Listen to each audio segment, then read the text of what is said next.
এটা আমার একটা advice to all the people যারা ইউনিভার্সিটি শুরু করতেছে বা ইউনিভার্সিটিতে অলরেডি পড়ালেখা করতেছে। আপনি যদি ভাবেন দ্যাট আপনার ক্যারিয়ার অলরেডি সেট, আপনি কি হতে যাবেন আপনি সেটা 100% জানেন, ওখানে কিন্তু কিছু প্রবলেম আছে।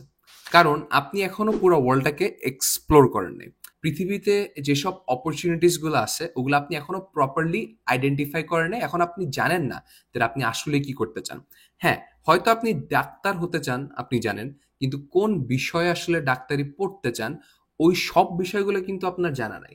আমি যখন কম্পিউটার সায়েন্সে ঢুকি আমি নিজেকে খালি কম্পিউটার সায়েন্স ইঞ্জিনিয়ার হব বা সফটওয়্যার ইঞ্জিনিয়ার হব আমি ওটাতেই নিজেকে সীমাবদ্ধ রাখি নাই। আমি এক্সপ্লোর করেছি কনসাল্টিং এর জগৎটা, ভালো মতন এক্সপ্লোর করেছি।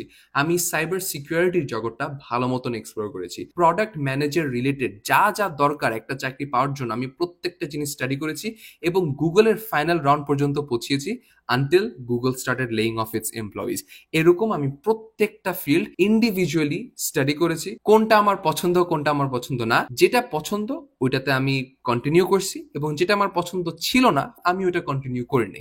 কিন্তু আপনি যদি নাই জানেন যে এই প্রত্যেকটা ফিল্ডে আসলে কি কি আছে, আপনি কেমনে বলতে পারেন যে আমি ওই জিনিসটা করব না? Try to take the flavour of all the things around you.